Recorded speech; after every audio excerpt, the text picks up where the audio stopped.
There we go. Oh, good gosh. There we go. All right, you're on. Okay. Live. Call to order the December 12th, 2018 meeting of the Library Board at 4:07. In attendance today are Ken Hall, Larry Osborne, Don Wright, Jan Wallander, Scott Edwards, Nick Dierkman, and staff Maureen Cole and Denise Butcher. So welcome everybody here at the holiday season. In terms of the agenda, we do have one agenda item to add. As Mo mentioned, we will be adding discussion around the City Commission meeting that we're scheduled for in January, since that happens before our next board meeting. So we want to take a little time to talk about that. Any other agenda changes? Okay. So the first order on the agenda is approval of the minutes from the November 2018 meeting. If everybody's had a chance to look at those. And if I could have a motion to adopt or approve. I move to approve the minutes. Second. Second. So it's been moved and seconded to approve the minutes of the November 14th, 2018 meeting. All those in favor say aye. Aye. Opposed? Any abstentions? Okay, so the minutes are approved. No public at the moment, so we will pass over public comment. And our first agenda item is the unattended children policy, a revision of the unattended child policy. It's unattended children unattended policy. Yeah, Unattended child. it doesn't match up, does it? Sorry. That's okay. Which was sent, and I'm assuming that what was highlighted in yellow were the changes. Mm-hmm. Okay. I believe so. I don't have a highlighted one in front of me, unfortunately. So the changes here, yeah, so if you want There to you go. comment on what the changes were, or why. Well, what we've been finding is that, first of all, our age has been 8, but most of the places that allow children in the building and to be by themselves say 10, and indeed that's like, there's no official age in Oregon, but the statutory age for like babysitting is 10, or being home alone or some such thing, right? Is actually 10. I know when I had young children, I was paying attention to that, and I tried to like not let them be home alone for at least any length of time if they were under the age of 10, even if I thought they were responsible. Yep. So we wanted to change that to match, what most other libraries do and what the state statutes say and everything else. And then we also wanted to like kind of make it a little more clear what kind of behavior we expected from the caregivers. And also then say like, and if you have like a sibling around who you think is going to be responsible for someone who's under 10, well, they can't just be like, you have a 5-year-old and your other kid's 6. That's not going to cut it. So, or, they are 10 and a half. They need to be at least over 11 in order to do it. So we wanted to get a little bit more specific because it's way easier to have the conversation when the expectations for how you are caring for your children is clearly stated, and that would be the line of sight, keeping your child in your sight, and making sure that they're like actually following the rules. Like you actually have to say that to people, even though that seems like it would be apparent. So So this means you can't leave your kid in the children's thing and beat you, you're upstairs. if they're under 10, technically you should bring them with you. Yeah. Okay. I mean, and nobody's going to make a fuss about it if the child is well-behaved and is not scared or something like that. So, I mean, you really need to know your child. In some respects, we wouldn't even, it's not like we go around asking like, are you 10? You look kind of like you could be 10, but yeah, we don't do that. But if a child has a problem, can't find their parent, that does happen. So yeah, those kids shouldn't be being left alone. So this is an attempt just to get a little bit more clarity. And the other thing is this does show up in the long behavior policy, and we're going to be reviewing that, but we really wanted to go and just take care of this piece because we've been kind of operating this way. And so we'd like it to match our actual policy. So what kind of problems are there problems occurring now? Well, so for instance, there are people who want to be upstairs working on the computer while they leave their 7-year-old down in the children's area. That would be like one of the most common things. And, you know, when it's a long period of time like that, you know, we would prefer that the parent would work on a computer in the children's area. And now we even have laptops that you can check out. That would be better so that the child would be entertained and the parent could still work. You know, we let kids be upstairs with their parent, but half the time they're running around like crazy people. If the parent is like focusing on the computer, it'd be better for that to be happening downstairs, you know? So that's a kind of common scenario. This is kind of endemic to this city because when I worked at the Carnegie Center, what was a coffee shop, art place, children's museum down there, this is exactly what would happen is that parents would come in, take their kids down to the play area like this, they'd come up and get coffee like this and sit around gas. And meanwhile, the kids are like, wow. Well, I think some parents, and not all parents at all. All right. But some parents really think like we designed it that way so that like we're the babysitters. Yeah. And it's really awkward to say, you know, like watch your kid, we're not in charge. It's like that's your kid. This isn't going to cut it, that behavior, you know. So policies just kind of give us something to point to kind of inform people, you know, to help lay it out a little bit. And we just felt like this needed more explanation. Is this going to be handed out to parents? You know, that's a really good question. It could be. It could be. I'm thinking mainly because of the liability question. If a kid's running loose and the parent is upstairs looking at whatever they're looking at on the computer and the kid jabs his eye out, are you liable because you weren't watching his kid hit her No, kid? we're not liable because we're not responsible for his child. Yeah, well, saying it's a litigious society, so. Mm-hmm. So you hand this out, you might protect a little bit of that. Yeah, I think it's the kind of thing where you do it you post it on the website, you post it where it needs to be posted, and then on an as-needed basis. Yeah. You know, or we could make them available at the children's desk. We're not going to hand this to every parent that walks through the door. That would be counterproductive to our business. Expensive. And expensive. It would be, I think it would be really insulting for the parents who are already understand True. what we expect of them, what we hope to see. So. Well, So I think you're right, just having it available, it is something when you have a problem. Post it on the website, it's got a good reminder of, you know, please make sure your kids are following. These are the rules for kids in the library, you know, which is all good. But Yeah, and I mean, we expect children to act like children. But that's the thing, they're kids, right? And so, and there's only certain things that they're capable of, and that's why they need adults around to help them. So, I mean, there's all kinds of crazy behavior that we put up with all the time. It's not a problem, mostly.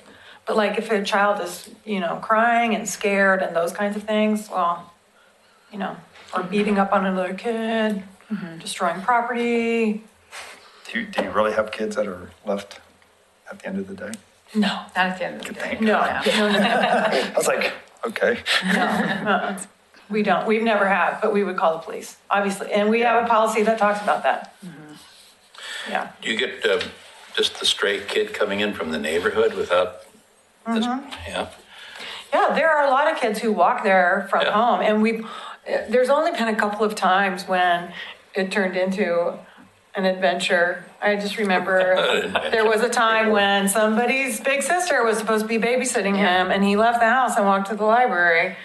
And it was, yes, hijinks ensued. So, I mean, I can't remember how we figured that out, but he was wandering around and looked, we talk to kids, you know, we don't just like say, oh, I sure hope he's not lost. We talk to them. So, yeah.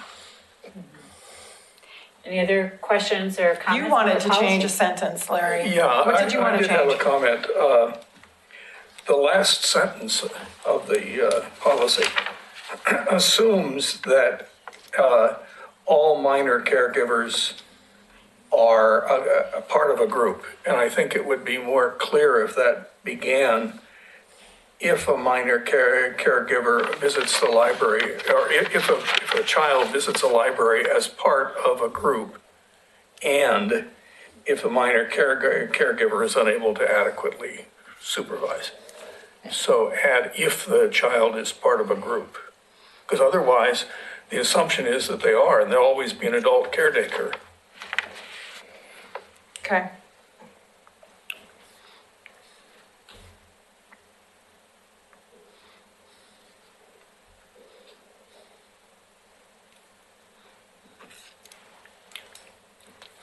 So we have a case of a 12-year-old that's supervising a 6-year-old and is not performing adequately.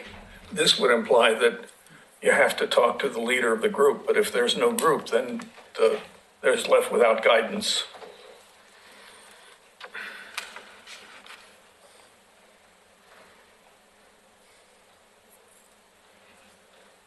Okay.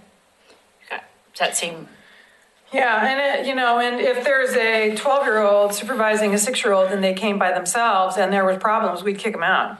That's what we do. Yeah. We'd just say, this behavior can't continue, you're out of here for the day. We'd probably give them like 10 warnings to start with, so don't feel like we're bad people. We give them lots of times, way more warnings than we should be, but anyway. any other comments, changes? So this would be a policy where the board needs to adopt the policy for the library, so we'll need a vote by the board. I move to approve the policy As written or with the changes. modified? So it's been moved to approve the policy with the changes as proposed. Second? Second. Okay, it's been moved and second to approve the policy with the changes as discussed. All those in favor say aye. Aye. Any opposed? Any nay? Any abstentions? Okay. So policy is thank you. adopted or approved for. And probably it's time for us to pause. Yeah, So it's- where were we on the agenda? Let me go back to looking at what's left. We only have to look at statistics, which we don't Statistics. need to do. We could pass that off till next time. And we do need to talk about the discussion of the city commission meeting, and we can like kind of squeeze that in between or after. Yeah. So we'll assume it'll be after. We'll kind of see how the Okay, interviews go. all They right. kind of flow So together. I'm going to pause the meeting for a moment and we'll allow the AV person to do what he needs to do. I'm going to mute all the mics.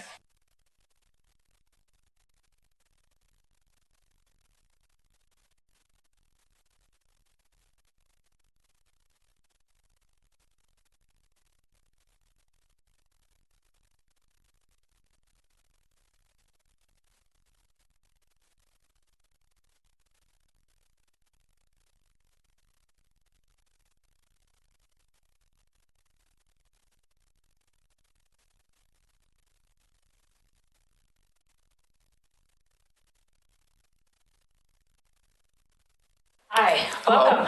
Welcome, Doug. Thank you. I'm Jan Mullender. I am chair of the current library board, and I'll have the other board members introduce themselves and sort of tell you kind of what to expect. So I'll start down there. I'm Ken Hall. I'm a board member. Larry Osborne. Don Wright, and this is my last meeting after 8 years. So Wow. I'm probably filling my shoes. Scott Edwards, I'm the vice chair. Nick Dirkman. And then Mo, who you met, and Denise from the library. So welcome. So thank you for your interest in the library and your application. It's exciting to have new board members or looking at new board members. I am also, this is my last meeting, so like Don, we're moving on. So the process is we have about 20 minutes for the interview. We do have some set questions. You have a copy of the questions in front of you, plus one of us will read the questions. Should be pretty straightforward, And then there's time at the end if you have any questions of us. From here, the board will make some decisions and make recommendations, and then it's the mayor who makes the actual final appointment. So we make recommendations to the mayor. So any questions before we start? No, I don't think so. Great, thank you. So here's the first question. What is the role of the library within the community? Well, gosh, there's a lot of answers to that question, aren't there? I have to confess, I've been a huge lover of libraries since I was a little guy, just hardly big enough to read. So the answer I would give you would pretty much be the way they've affected me and my family, as I've grown up. I mean, it's been a kind of a little shelter within the community, a place you can go and a place you can count on, and a place you can learn and have access to things that otherwise aren't available to you in your home or in other ways. As I freely admit, I'm a big library booster. But, admittedly, there's some other ways to get to some of these things, but I don't think any place else does it as well as a public library does. Great, thank you. Question 2, are there particular areas of the library collection which you particularly like to use? Well, I'm a real fiction reader, so I have to admit I read a lot of mysteries and that sort of thing, and often obtain those from the library because, of course, there's something you chew through fairly quickly. But the thing I really enjoy about our library here, or about libraries more generally, is the access to all kinds of unusual things. You get interested in something and you want to find out more about it, and there it is, a little bit of patience, and you usually find what you're looking for. I don't know that I've spent many more enjoyable days than, some rainy afternoon in the library pursuing some thought or another, both our library here, and I'm a member of the Multnomah County Library too, and spend a fair amount of time there, I got to admit. Thank you. Thank you. Well, I'm number 3. This is a 2-part question. It says, why do you want to be on this board? First part. Second part is, what special skills, strengths, or knowledge do you bring to the board? Well, let me, you've already seen my application, so maybe it would be helpful just to mention one or two things, and that is I've been a member of the Friends of the Library for quite a while and was on the board of the Library Foundation for a couple of years. So I have, some idea, some of the issues that come before you and you grapple with. And I've got a fair amount of experience myself in program management, in budget management and development and those kinds of things. So I think I bring pretty good organizational skills to the table that would be useful on the library board or on most citizen boards of this kind that have some oversight as well as advisory responsibilities.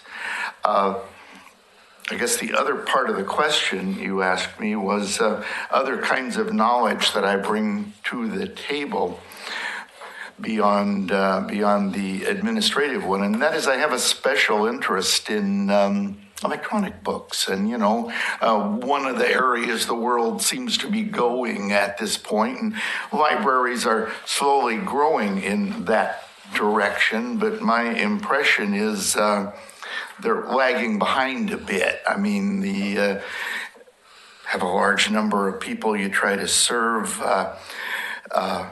as those people look for particular kinds of products like electronic books, for instance. At this point, the availability isn't anywhere near keeping up with the demand. If any of you are ebook readers, you'll find anything that's halfway popular. I mean, the waiting lines our lists are very long, much longer even than the paper versions of popular documents, oddly enough. So I think that one is one that cries for a little bit of time and thought and some understanding of how that part of the whole media business works.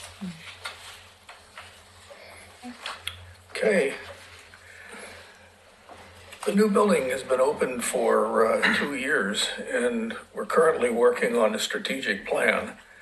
What services do you think ought to be included to best serve our service area? Well, as I mentioned, because of a background in program and organizational management, I've spent a fair amount of time in strategic planning, probably more than I would want to admit. You know, there's an awful lot of strategic plans on a shelf someplace, as you all know. But having said that, I mean, I'm a believer in the process. I'm a believer in the process more than the document. I'm a believer in getting out there and talking with people in the community and see what they value and what they prioritize and the like. I mean, my own answers to that question right off the top of my head, I mean, the library already has a major commitment toward children's library services, and I think that's a real big one. I mean, I wouldn't suggest that it be diminished in any way. It should be a part of a strategic priority, I think. But there's some good ideas that came up in the planning process for the library, as I recall,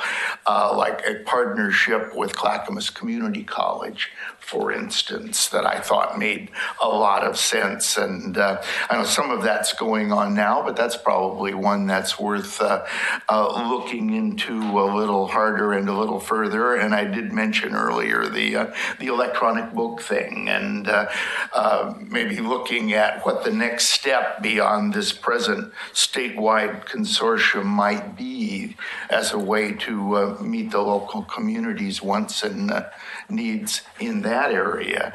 And then it seems to me the library is already in its first 2 years serving as a center for the community, even beyond its library services. And personally, I think that's a great thing and should be part of a strategic discussion too.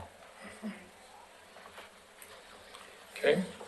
The Oregon City Library service population includes both residents who live within the city limits, as well as those who reside outside the city limits in areas such as Redland and Beaver Creek. How can we best provide service to those living some distance from the library?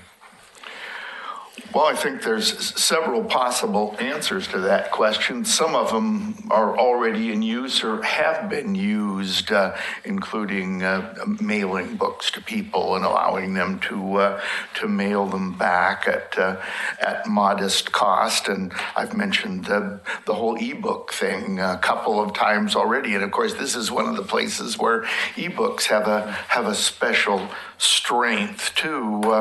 And beyond that, I guess to circle back to the strategic planning discussion, the other part of it, I guess, is to go out and ask people in the most distant parts of the district what ways they would like to be able to access the library services.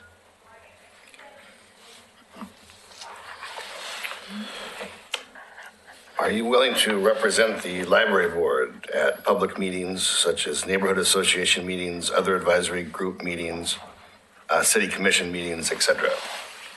Well, I think the quick answer is yes. The more long-winded answer, I guess, is I'm a retired state employee who once upon a time used to spend a fair amount of time in the Oregon legislature, testified before a lot of committees and that sort of thing. So you develop some degree of confidence with doing those kinds of things and with getting ideas across. I've also been on the city's Natural Resources Board, where we did a fair amount of participation in public meetings and testimony before hearings and the like too. So I've got some experience and comfort in the area. Thank you. Thank you. Which is sort of the point, is you're comfortable talking.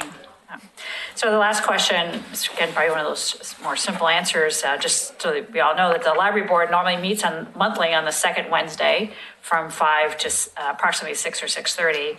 And so attendance at those meetings is very important. Are you available to attend these meetings on a regular basis at that time? Well, I think yes is the obvious answer. I probably wouldn't be here, but I guess to go a little bit further, I'm also on the board of the Clackamas River Basin Council. Fortunately for me, they meet on the third Thursday, so that doesn't create a conflict there. I have to confess that I'm known sometimes to seek the sun in the middle of the winter, so there's always the possibility of a meeting where I wouldn't be able to attend, but I think other than that, there wouldn't be any trouble with regular meeting attendance. Okay.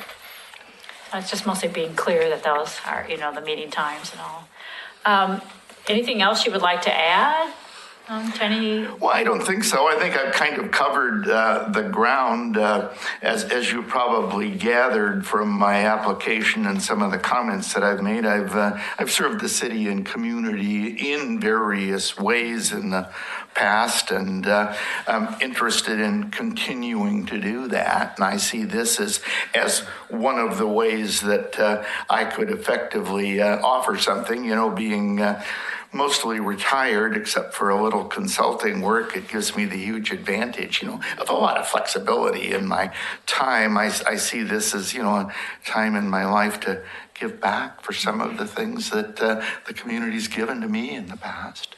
Okay, great. Do you have any questions for us? I don't think so. Mo already explained to me the issue of residents inside the city versus outside the city, and the influence that will have on the board members or board member candidates that would be selected. Mm-hmm. Anybody have any other questions or? Nope. Well, then, like I say, we will, we're doing 4 interviews or 5 today? 5 total, so 5 4 total. more.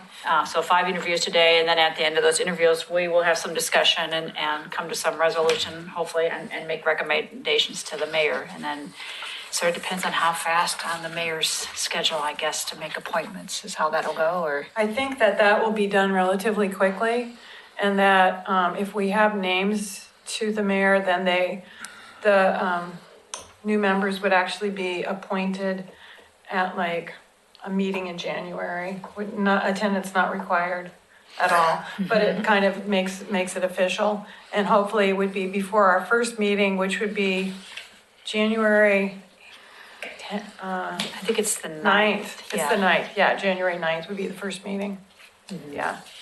Which is the day after we are actually meeting, we actually doing a presentation to the city commission on the 8th, right? On the That's 8th, about our yeah. strategic plan and just basically what the library board did this past year. They like an annual update, although we've never given them one before. Yeah, this is the first one I remember, but okay. Exactly. First one in 4 years, so we'll have a lot of territory Yeah. to cover, but anyway, Been busy building a building and doing all Yeah, those we've good been things, busy, so, yeah. Yeah. doing stuff. Well, thank you for your time Well, and your thank you. interest, and this is Yeah, a great thank you time so to, much. great time to come on the library board with the building all done and that sort of work. Now we're into the fun things. Most of the heavy lifting, But now we're into the fun things of dreaming what's next, so. Well, that's right, isn't it? Yeah. It's kind of Yeah. a shifting gears, and that's a good thing, and hopefully a challenging Yeah. thing. Yeah. Great, Well, thank thank you, you all. thank you. Thank you so much, Doug.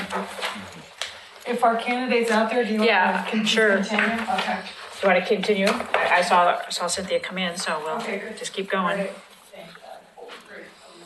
Who's next? Next person is Cynthia Andrews or Cindy Andrews. Okay. I don't know her well enough for Cynthia. She's the one who's written grants, isn't she? Yeah, I was kind of surprised they called her Cindy, because I usually call her Cynthia, but okay. Oh, we're pretty familiar up this western part of the world, so.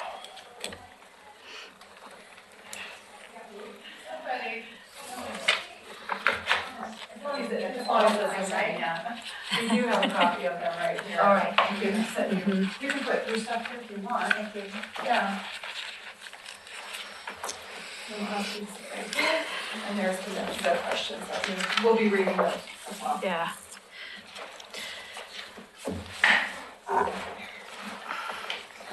So, hi Cynthia. Hi.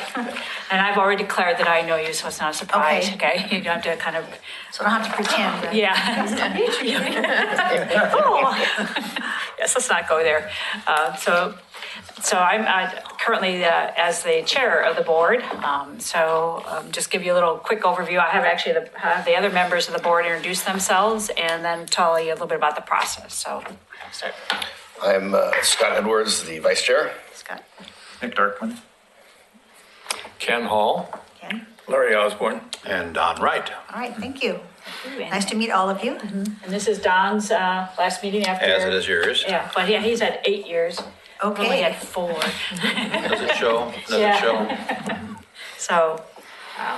So our process today, as usual, those are the questions that we have for all of the candidates. We have about 20 minutes for each of the interviews. We'll read the questions as well as you have them in front of you. They're probably pretty reasonably, kind of the questions you would expect. Okay.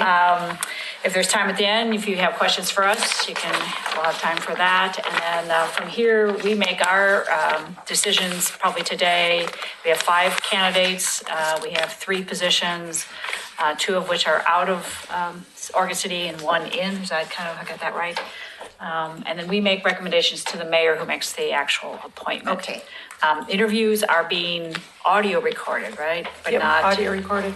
but not visually recorded. All right. Most of the I read that meetings in are- Maureen's So, information to us, so thank you. you ready? Sure. Okay, so we'll start with the first question is, so what is the role of the library within the community? Well, I think it's a really important role.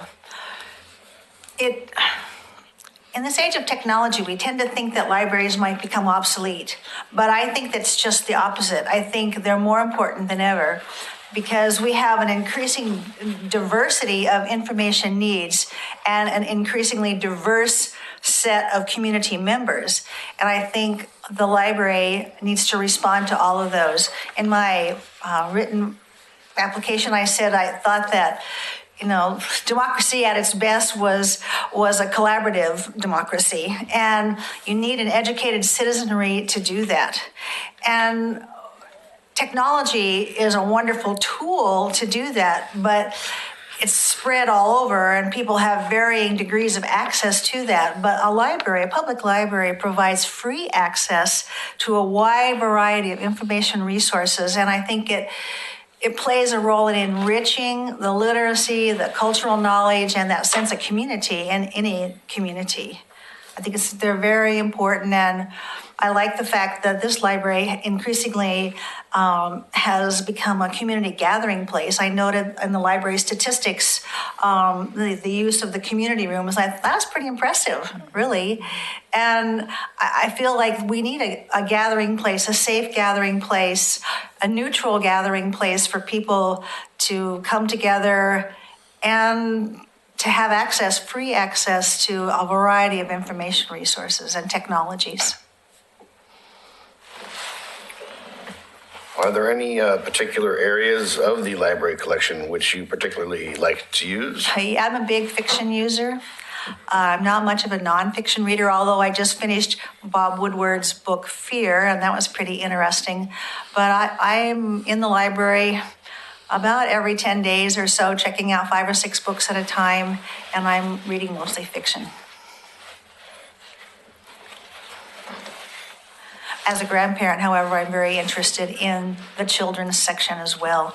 But unless you come in with kids, you don't want to really lurk around because, you look a little suspicious hanging out in the children's section without any children with you. Okay, so I'm number 3. I know, but I always want to go because the books look interesting. Well, I know, it's all As right. long as you're looking at books, you're fine. Okay. So anyhow, I got 2 parts here. Why do you want to be on this board, number 1? And then what special skills, strengths, or knowledge do you bring to the board? I wanted to be on the library board for a while. But as you know, the terms come up in kind of a rolling fashion. And the openings for people outside of Oregon City and my time never seemed to sync up over the years. But now that I'm retired, I have time, I think, to be a greater contributor to the broader community. And that's what I want to do. And the library seemed like a natural fit for me since I've had some experience at Clackamas Community College managing that library.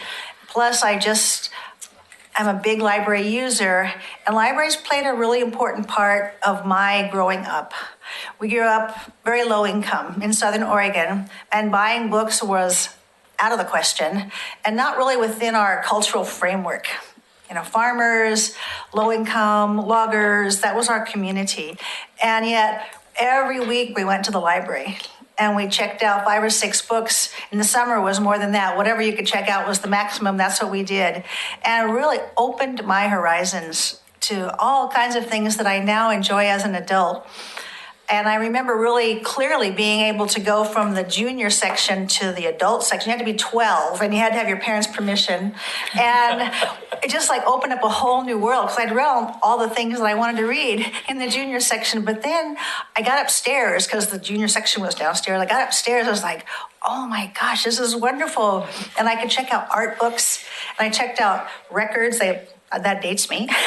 And checked out all kinds of things that in our community would never have been available to me. And that makes me just such a supporter of libraries because that opportunity for knowledge for free is just amazing. And it's amazing even today. So then what special skills do I bring? In my application form, I indicated that I had been the director of the Clackamas Community College Library for a number of years. And while I'm not an MLS librarian, I do understand library operations on a certain level and budgeting and the kinds of pieces that are necessary to make a library vital and secure and flourishing. But I also bring a significant amount of grant writing experience and grant management. And maybe there are opportunities for some grants in, the future for this library. I don't know what that would be around. I looked at the November minutes online and saw that someone had been looking into and starting a committee around serving patrons with disabilities. And then in terms of looking at the adult read for coming, in the summer about what about adults with learning disabilities. And I have that as a background. And it was interesting to me to say, there might be an opportunity there that we could expand library services to people with disabilities and learning disabilities. So I think that grant writing experience coupled with my overall management experience and then the direct library management experience gives me kind of a unique skill set to bring. Good, thank you. Yeah, the new building's been open for about 2 years, and we're currently working on the strategic plan. What services do you think should be included to best serve all our service areas? I think the challenge of Oregon City Library is that it serves a broad geographic area because it serves people, outside of Oregon City into the other reaches of Clackamas County, lots of unincorporated areas of Clackamas County. And I'd like to make sure through surveys and patron evaluations and that sort of thing that we're meeting the needs of the people that are outside of the incorporated areas as well as the people that are inside the incorporated areas. I think that's one kind of piece I'd like to see in a strategic plan. A second is that this community is becoming increasingly diverse. 10-15% of our population now is Hispanic. And how will we serve the needs of those folks? Do we need to increase our approach to diverse materials that are in the library, materials that are in Spanish or other languages? I think South County is more Russian, but we have quite a few Hispanic population here in Oregon City. And I think to engage them fully in citizenry, we need them to be a part of our library community. I'd like to really see the second language kids, have maybe a story hour that meets their needs in Spanish. Because studies show that if you're not fluent and you're not literate in your native language, your chances of becoming literate in a second language are pretty low. So how can we help citizens become full citizens? right? And then how do we balance the technology needs of the new information society with a print collection? I think that's a challenge. What are the needs of our folks in those two areas? And I don't know the answer to that at this moment from a library perspective, but I think it's worth looking at and how it might fit into a long-term strategic plan. And then funding, of course, it shouldn't be a driver of what the plan is, but it certainly is a realistic companion to what the plan is. And how do we, as an advisory board, understand that? How do we advocate for it? How do we plan for it? There's, a finite pie in any budget. And how do we fit the library into that piece of pie? And I think that needs to be a part of a strategic plan as well.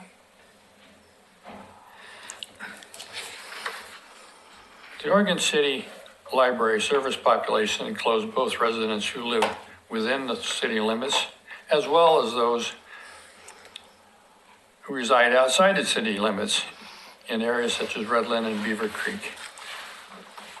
How can we best provide service for those living some distance from the library? And this is extra. You've already answered part of that. Mm-hmm. But I think we need an understanding of what it is that I live in Beaver Creek, okay? So what is it that people in Beaver Creek need from the library? I don't know that today. I don't know if we know that collectively. So what do we need there? Do they need a library substation? I don't know. Is that feasible? Could that be a part of a strategic plan? I don't know that yet. But I know that the answer isn't just online resources, although that's part of the answer. Because it certainly is wonderful for kids to be able, out in Colton or Beaver Creek, to be able to just go online and look at one of the library electronic databases and get their information that they need for their school report or whatever it is, and not have to drive into the library. But I do think that there is a need often for people to access print materials. I think it's pretty hard for an at-home parent to read a library book to a 5-year-old online.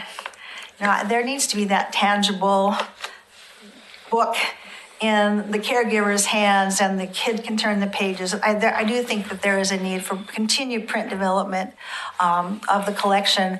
But what does that mean out in Beaver Creek and in the communities in between? I don't know the answer, but I think we need to find that out. I think was the November minutes or maybe a reference to the strategic plan that there was some reference to some surveys that need to be taken. And I think that that's really important. What do people need out there? Not defining that for them, but bringing citizens together and having them define the needs for themselves to the library board. And then what can our response be over time? Are you willing to represent the library board at public meetings, such as neighborhood association meetings, other advisory group meetings, city commission meetings, etc.? Yes, I am. I'm very comfortable in a public setting and as a public speaker and as a presenter, and I'd be comfortable and happy in that role. I think it's important. When I started looking into, who is this board? And I thought, they're not very visible to the average patron user. And so how could we sort of up the visibility of this group so that we're more engaged with the community as a whole, as well as the decision-making body in Clackamas County? And then the last question, pretty straightforward, but the library board normally meets monthly on the second Wednesday from 5 to about 6:30. So attendance obviously is very important. And are you available to attend these meetings on a regular basis? Yes, I am. That's the beauty of retirement, right? Your life gets much more flexible. So, Yes. Great. Anything you want to add from? no, I just wanted to comment that I really like the website And I think that it's very accessible and clear and I really think it's a really good tool that we could use to more broadly market the library in the community because, that's how a lot of people, computer penetration in Clackamas County is pretty high, even in the rural areas. And I think, we might make more of that if we had time, energy, and a plan to do it. So, and then I had a question that I didn't really see a clear answer to online is I'm not actually all that clear how the library is funded. Okay, well, I can fill you in on that. So the library is part of the district, the Clackamas County Library District, and that covers virtually the entire county. And we're split into areas. There's a formula for in-city and out-of-city, how it gets apportioned from people and distributed to the libraries. So all of us get a portion of that funding that comes in every year. And then on top of that, some libraries also get money from the general funds of their cities. And that is completely all over the map in what that looks like. So Lake Oswego has a lot of money given to its library. Malala has none. We have received historically about $200,000 a year, but this last biennium it was $150,000. So that's how we're funded, and because we are such a big service area, we get over $2 million from the district, which helps a lot. But we are also paying off a $6 million bond for our building. So a chunk of it goes in and out. So somewhere on your property tax should be something, a line that says library special, was it library district or special library district? I've never Somewhere on it. received a Yeah. bill, I think so it's I a don't library know. district. Library district would be good, a few dollars. I've seen that, but I thought there must be more to that, so. It's 39 cents per thousand assessed value, so. And you're right, it should be more. It should be more. It needs to. It should always be more, right? Yeah. Well, it needs to be more. They put it at that rate because they felt it could pass, and it did. And so that was a huge step forward. Otherwise, I truly believed the Oregon City Library would be closed right now, but it's not enough. And that will be one of our issues in the next few years. Actually, that rate's been set Pardon? for 10 years. That rate of 39 cents per thousand has been set since 10 years ago. Yeah, and it can't be changed without overhauling the whole thing. Without a vote of the taxing district, right? Yeah. Okay. And so do you get many grants, or are you eligible for grants, or do you need grants, or? Well, we would be eligible for some grants, and our foundation would be eligible for other grants, and they would be happy to work with us on those. We haven't had time to really investigate a lot of grants. Right. Like when you're starting something new, it's great to have a grant, but for ongoing things, it often doesn't work. We used grants as part of our fundraising. I can't exactly remember how much we raised, but we did get some grants for that. So I think there is a bigger role it could play. I am not a grant writer, and I have not had time to really do much more than just very, very tiny things. We get a grant every year from the state library that helps fund, what do we put it towards? Summer reading, right? Yeah, a ready-to-read grant. Well, and people misunderstand the role of grants. It's great for startup or one time, but it doesn't really meet ongoing needs. If you have a one-time project or a one-time piece of equipment or the development of a special collection, that's fine, but they don't substitute for regular increases in ongoing funding. So. Exactly.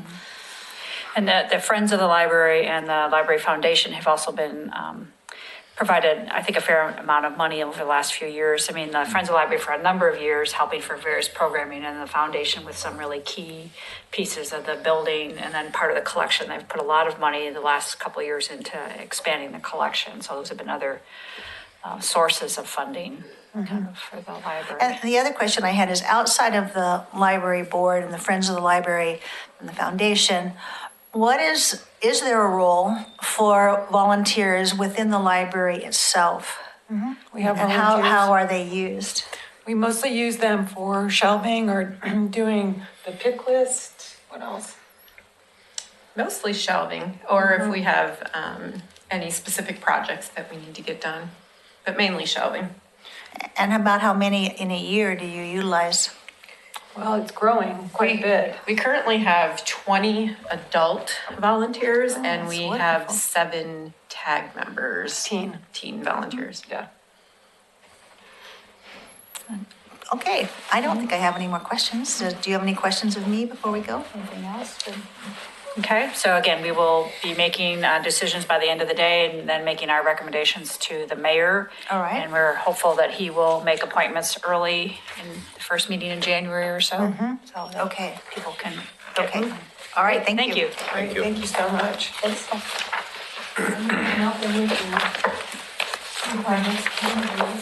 next person, Go unlock the door.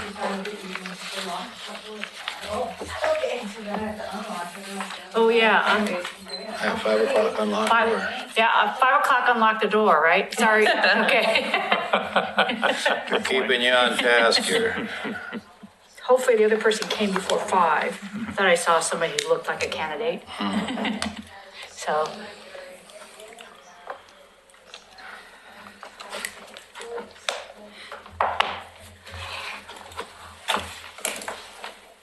So the next person should be Janice.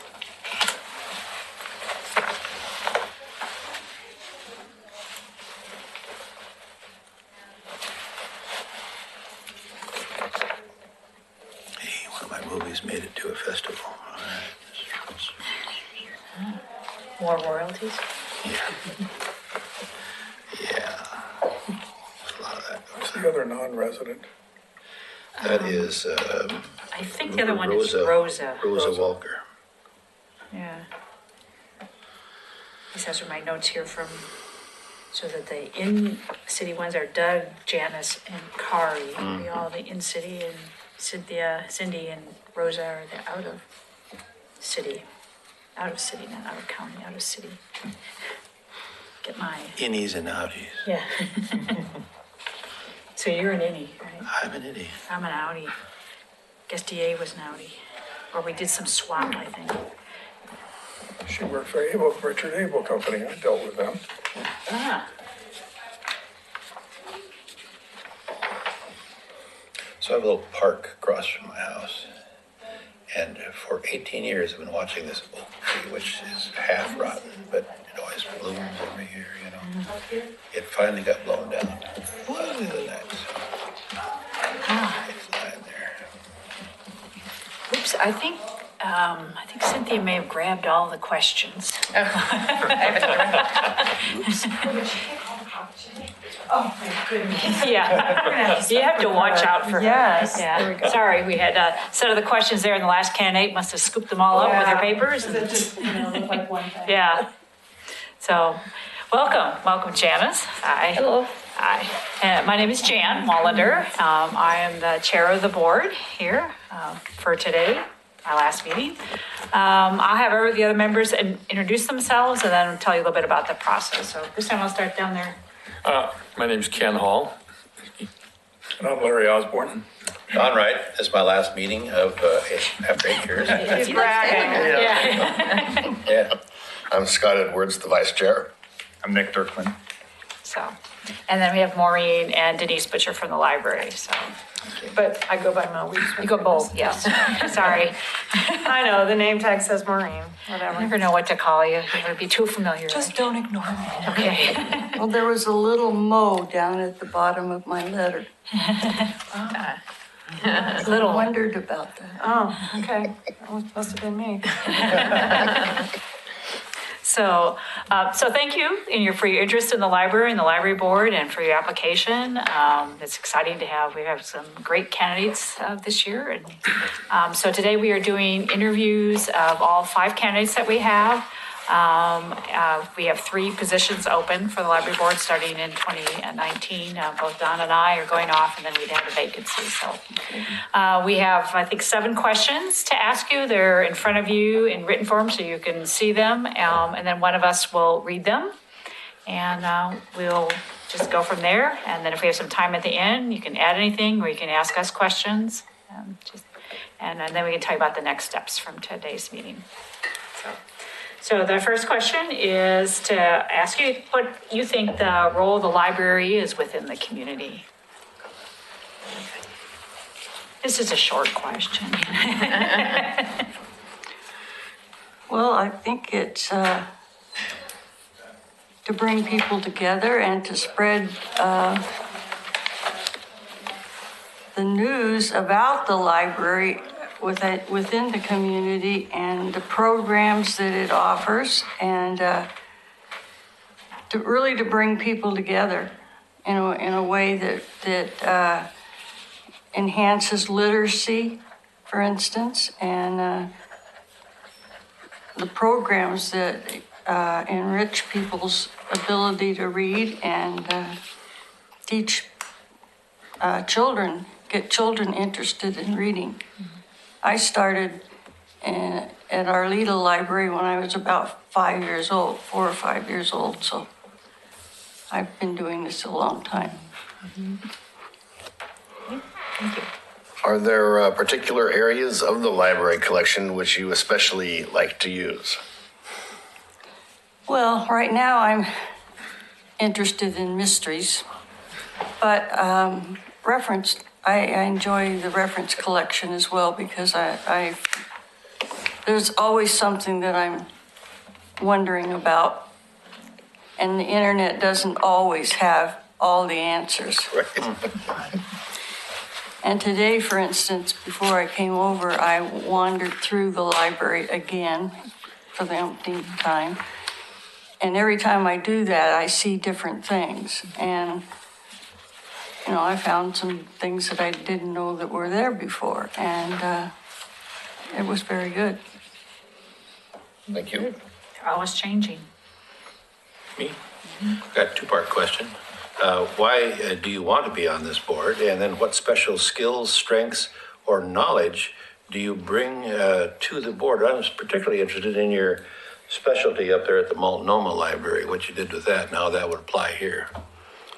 Well, I don't know if cataloging Is that what it was? Okay.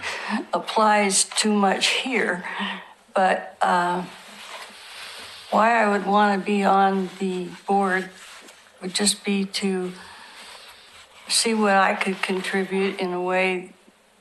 I have worked in so many different libraries, public and biomedical and business and college, and maybe there's something out there that I can contribute from my vast experience. I know it's a long time ago, but yet, perhaps there's something. And I'm always willing to learn new things. Okay. Okay. Well, the new building has been open now for 2 years, and we're working on a strategic plan at this point. What services do you think should be included to best serve our service area? I've been thinking about that, and frankly, I like everything that's going on, everything that we're doing here. And so I was trying to think of new things, new programs. But so far I wasn't coming up with anything, but that doesn't mean I won't just yet, but I hadn't come up with anything yet, but I will. I'm sorry. No. And you're relatively new in the community, so I Yeah, remember that. So yeah. kind of learning. Yeah. So I don't know if you'd been here before the building was built. Once, Okay. So it's, many, many years ago. And we just moved here in January, so. okay. From Portland? Good choice. Okay. Yes, a better choice. The Oregon City Library's service populations includes both residents who live within the city limits as well as provide services to those who live some distance from the library, such as, Redland and Beaver Creek. How can we provide services to those living some distance from the library? We don't have a bookmobile or anything of that nature, do we? No, we don't, unfortunately. Do we have a branch library at all? No. Are there any plans for anything of that nature? Not a branch. Not a specifically. branch. No. We don't have the money for a branch at the moment. Has that ever been talked about? Not in depth, since the priority for years and years and years was to build a new library. So we really had to achieve that. And now that we've done that, that's why we turned to work on the strategic plan, because we need to figure out okay, we've got our building, now what? And serving people who live some distance from the library is one of those things we want to do. It might be that we do come up with a small branch or a small little station within a grocery store or something like that at some point, or a kiosk or something. I think one of the things we're talking about is at least getting some drop boxes, some other places, so people could at least return their books without having to come all the way into town. Well, you had sort of a storefront library temporarily That was up before. that's up at Safeway where, that was where the main library was living for 15 years. It had one window in the entire building, that was the front door. It was horrible. And I was kind of glad when I got here, which was 9 years ago, when the owner of that whole thing said, well, you're here now, we're gonna redevelop this into a Safeway and you need to find another place to live. I was kind of glad we had to leave. That's how we ended back up at the Carnegie. So what was helpful about that location was that it was farther east into our service area. And it at least allowed people not to have to drive all the way down here, because Yes. traffic just gets worse the farther you come down Yes. here, it seems like to me. So yeah, we would love to do something, at least up on the hilltop, at least have some drop boxes or something up there to start with. So start small, have success, expand. So these are all things that we're thinking about. Satellite type thing. Satellite some things, yeah, exactly. Yeah, I would foresee something like that. So we're a consortium of city libraries, and there's only one of the libraries that has a branch. And that's the branch up in, is it Welch's? Right, Yeah. it's up there, outside of Sandy. And mostly because the libraries, they can't afford branches, even though the distance might be big enough. But it's very different than Multnomah County in that respect. I've been you know? following all the things from Gladstone and Oh, my Oak goodness. Grove Well, and, then, yeah. all that. Well, then you've read an earful. Oh, yeah, I have. I'm sick of it too, yeah. The library that I have been going to since I stopped working at Multnomah County Library has been the Happy Valley Library. Because that's been my closest library. Okay. So that's what I'm most familiar with now. And they were a county library that then Yes. got turned over to Happy Valley. Yes. Yep. Very successfully. Yeah. Are you willing to represent the library board at public meetings such as neighborhood association meetings, other advisory group meetings, city commission meetings, and things of that nature? Well, I'm not a public speaker, but I guess I could wing it. If I have to, yes.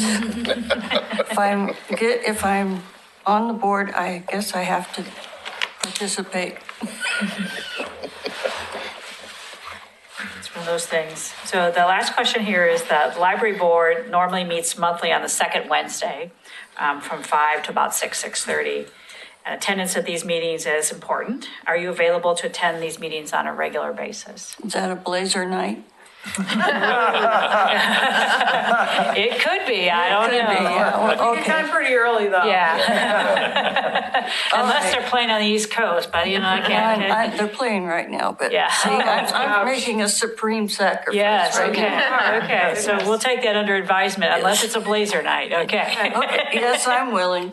I'm willing. You can always have your earbud in the game going, right? No. Okay. Anything else you'd like to add? No, I've looked at some of the board meetings, that on the video. That's terrifying. Yeah, It is. yeah.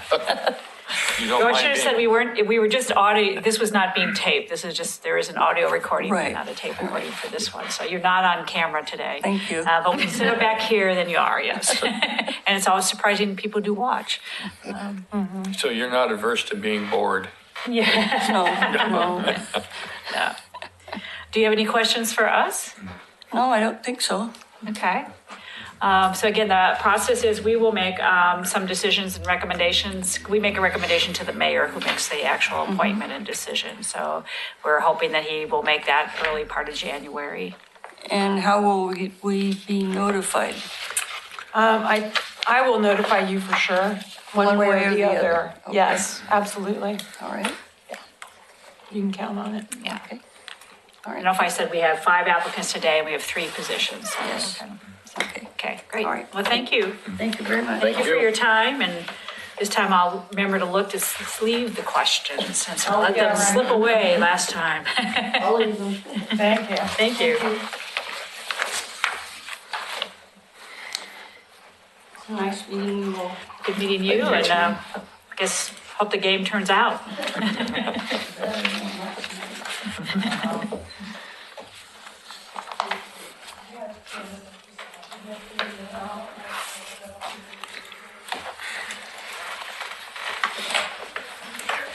I don't follow them. I guess I used to do sports, I just don't anymore, I know the basics. Scores. Yeah. Get your code if you want. I'm gonna have you sit right here. And this is a copy of the questions. Hi, welcome, Carrie, right? Good evening, I'm Welcome. Carrie Linder. Yeah. Nice to meet you all. Good to meet you. So my name is Jan Mullender. I am chair of the board. Although this is my last meeting, I go off the board after this, after 4 years. I'm going to have the other members introduce themselves and then talk a little bit about the process. So I'll start with Ken. Ken Hall. I'm Larry Osborne. And I'm Don Wright, and this is my last board meeting, as is her. He gets more gleeful every time. Yeah. The speech has kind of gone up. Yeah, right. He's got double the years of service, 8 years. 8 years. Wow, Yeah. that's great. Yeah. I'm Scott Edwards, the vice chair. Nice And I'm Nick Dirkman. Hi. Yeah. So, and then Mo and Denise from library staff.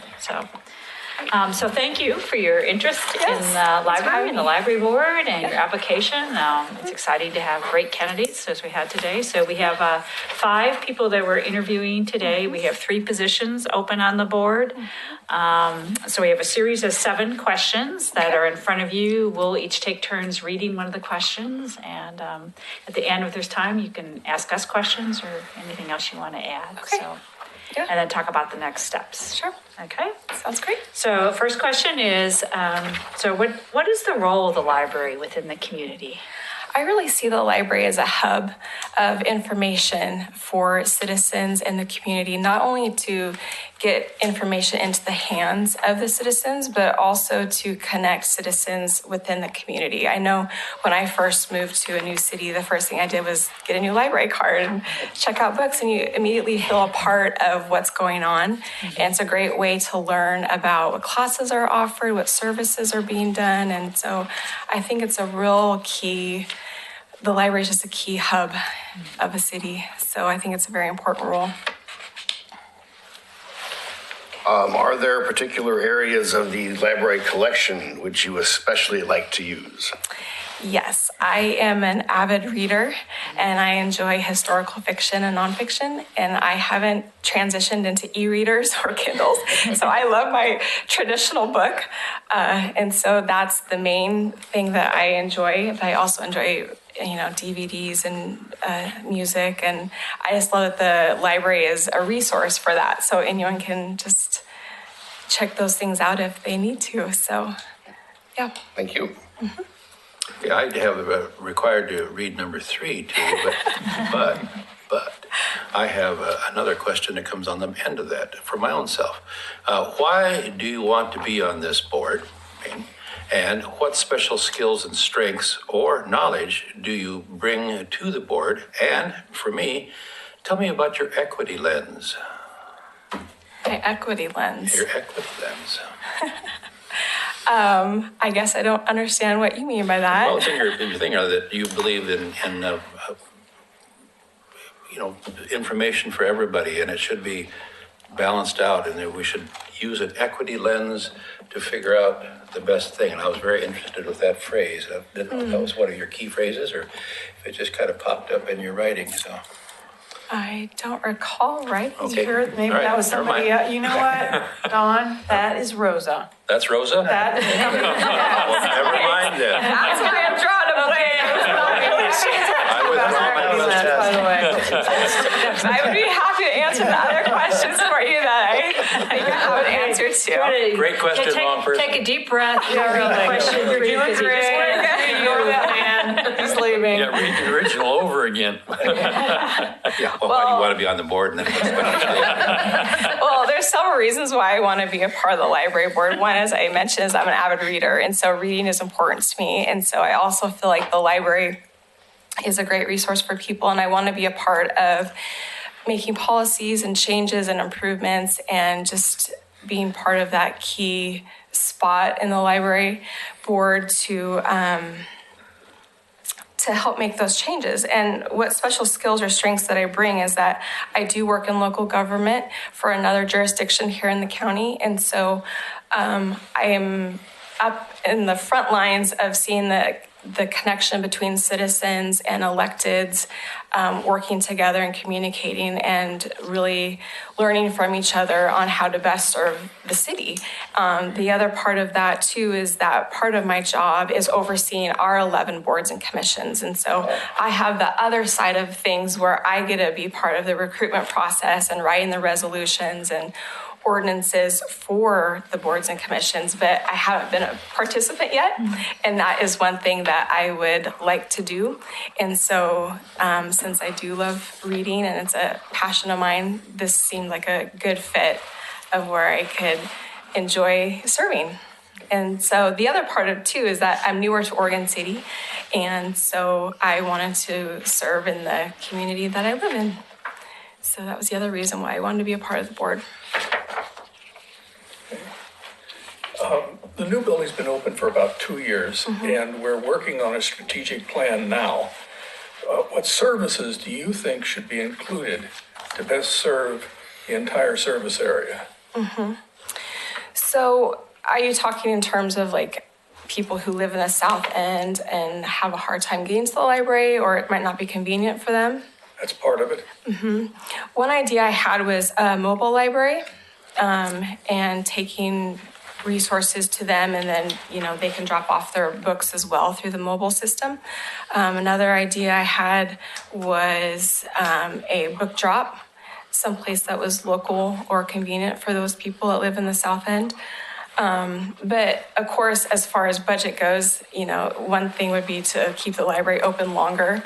So if it was something that, because the library closed too early, that they couldn't make it or something like that.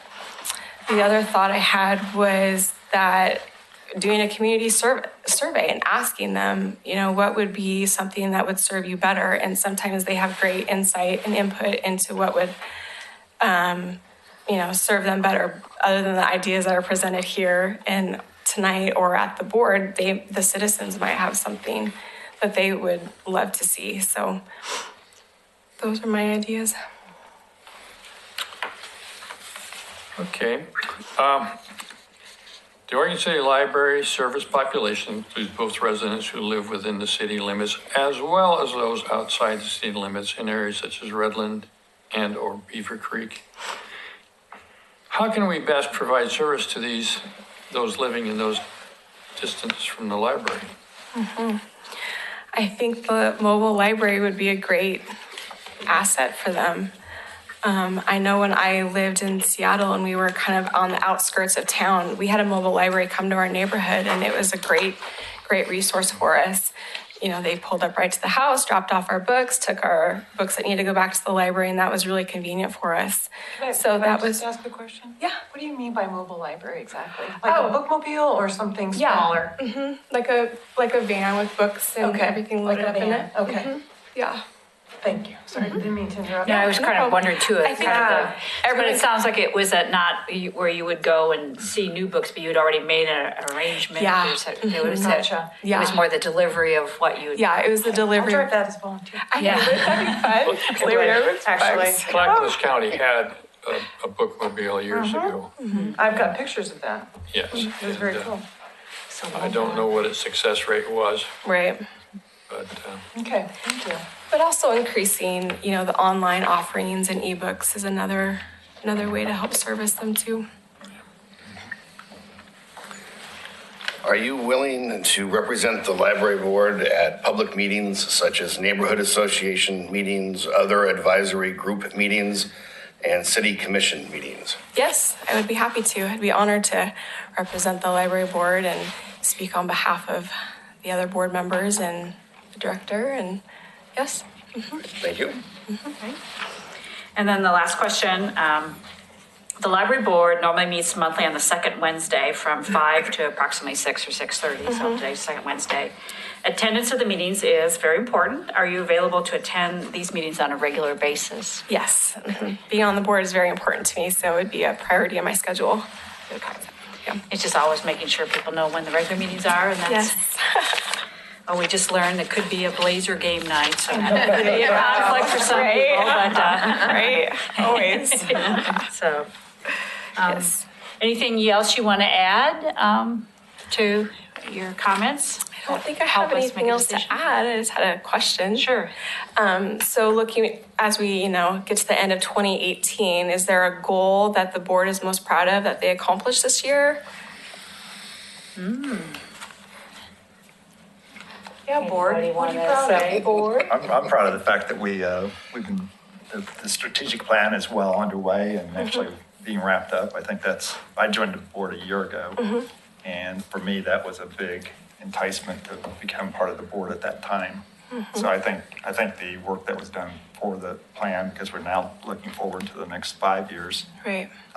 which I think is really important. And I there's obviously a lot of room for detail in terms of the plan. So I don't think, it's not the end in itself, but I think that was a big accomplishment. Well, my biggest thrill is watching the circulation and the people who go through our new building there, which is the biggest thing we've done around here for a while. And it's just 30,000 a month. We're well over 30,000 a month, and our biggest Yeah. month has been over 40,000. And I mean, that just grew by like so Yeah. much, as you can imagine. Yeah. We actually had not bad circulation, even in our dinky little building. It was like over 20 something every month, but it really went Yeah. up. And then our circulation increased by over 100,000 items last year, and our door traffic increased by over 100,000 people. So those things tell me that we're probably doing something right. Yep, absolutely. Yeah. Even if we can't put our finger on it, we figure it's probably working. Yep. Anybody else? I think for me, it would be a combination. I think the strategic plan, because I was a big fan of the strategic plan. And I think it was a good process. I mean, I think, we all kind of went in like, oh, it could be just, how strategic plans are. Although they did most of the work. We just got to come and comment on things, and a couple of members participated in them. But I think it will be useful, because I think we had, there was a lot of work probably 6 years ago, so whenever the bond passed and then getting the building done, and then, you have that high, but we were, I think, in danger of, now what, so we need to grow from there. Yeah. And so I think the strategic plan it will give us some direction to continue to grow and expand from, and I think that's exciting. And then I think just seeing the circulation and also one of the other things is just that whole thing about the holds. We monitor how many books are going out, how many books are coming in, and so we're seeing more of our books going out and less coming in, just because as the collection here has grown, and so that's exciting. So, and just the energy every time you're in the library. I know, it's so exciting. Yeah, I have been very fortunate. I've only been a little less than 2 years on the board. And it's been, fortunately, there's been low stress situations as far as the board members went. There's has not been any extreme drama going on. And I think that's attributable to Mo and Denise. And I thank them very much for keeping the ship level. If you don't want drama, we can have no drama, but if you want. I don't like drama. I can call it whatever you like. Well, the next side of that is that the city commission works very well with us too. And there's cities in our system that doesn't happen. So it's an amazing bunch of people all working together for the common good. Can't believe it. Love it. It's great. We have a ton of support here, which is great. It's wonderful. So the next steps, we have 5 candidates today. We have 3 positions. We'll make some decisions at the end of the evening, and we make recommendations to the mayor, who makes the official appointment, probably first part of January. Mo will let you know either way as we move forward. Okay. So, That sounds great. yeah. Well, thank you for your time. I appreciate it. Yeah, thank you. Great, thank you.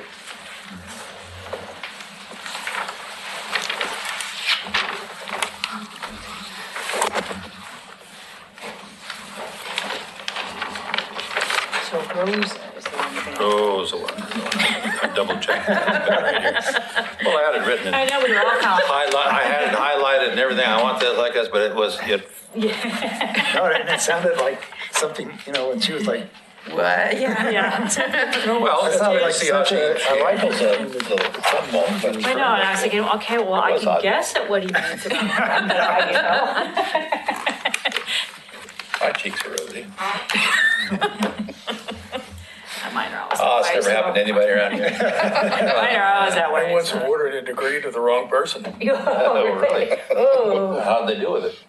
They were happy, I think. And how did it go when you had to take it back? They're going for child. They're not happy. I gave a master's degree to a bunch of bachelor's. Oh, when is the next one? I didn't.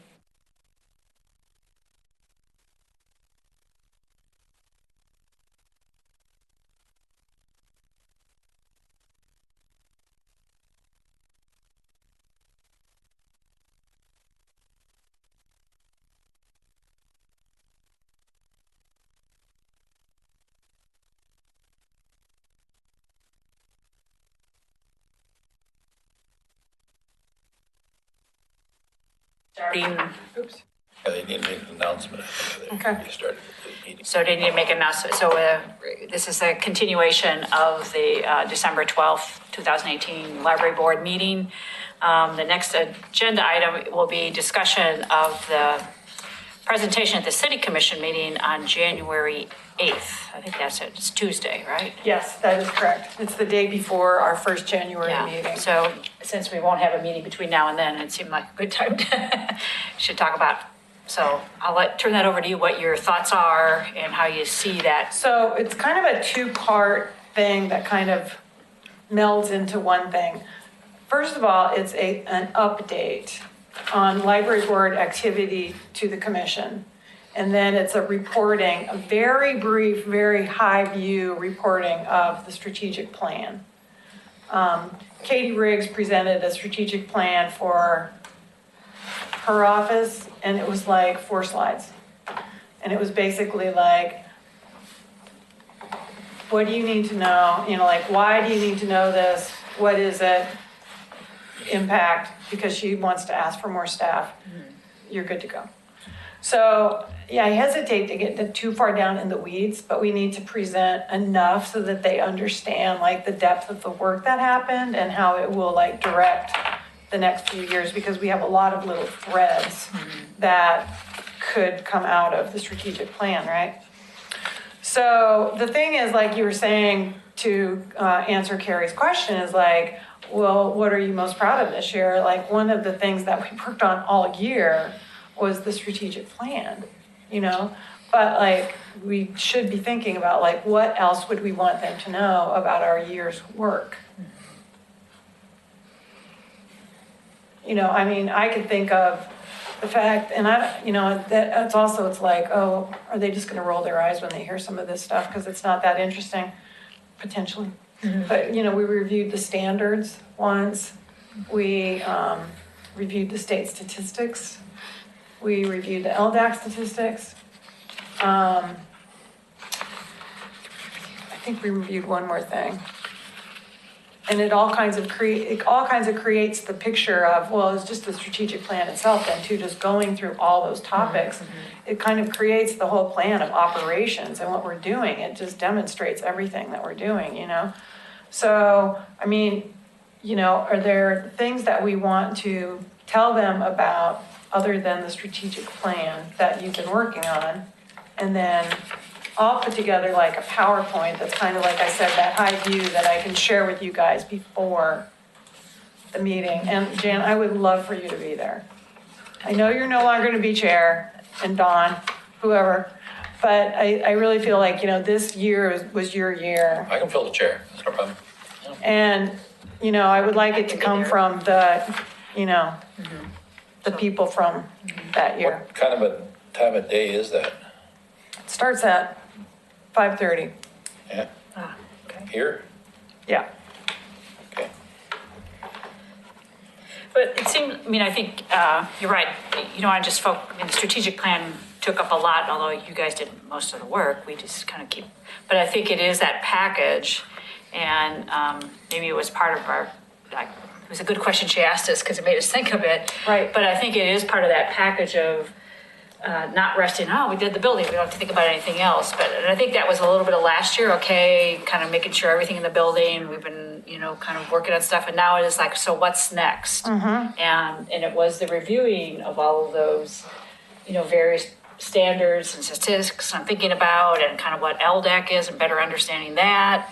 Yep. That kind of help shape, okay, so where do we fit in that, and where do we want to go, and how do we continue to grow this library? Because I think we do want to do enough in the presentation and the strategic plan to signal we need more money. I mean, we need more staff. That it's not going to grow without more staff. I agree.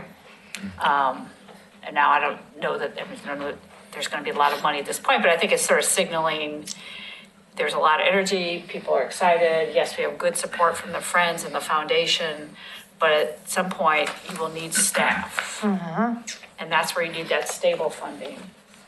I'm sure nobody wants to talk about, and you probably wouldn't want to do this signaling, but I assume at some point in time, LDAC is going to have to talk about increasing that rate. Well, absolutely. I was ahead. going to suggest that, I don't know how to do it succinctly, but maybe because LDAC is really getting into this planning process, and it's been 10 years, I mean, I don't know if this is, you know, the time to really introduce that's going to be happening, because I think it could be very visible in the community. I actually think it might be a really good time to just introduce the thought and then let them know that we would be coming back to them at some point with more information about the big task force. And, you know, as the Gladstone thing resolves itself and all that takes, you know, then we will be moving on with more LDAC topics. And that's going to include funding, Right. for sure. So, yeah, I think it would be appropriate to at least raise it. It's just kind of like, we need to do this in an organized way so that it like flows, because it's a lot of pieces, you know, this has always been a lot of moving parts, you know, and, But I mean, it's our whole funding aspect. I don't, you know, with new city commissioners and, you know, it's, that's such a big piece of it. I mean, that's how we function through that funding that we get through LDAC. Or not through LDAC, but through the library district. Yep.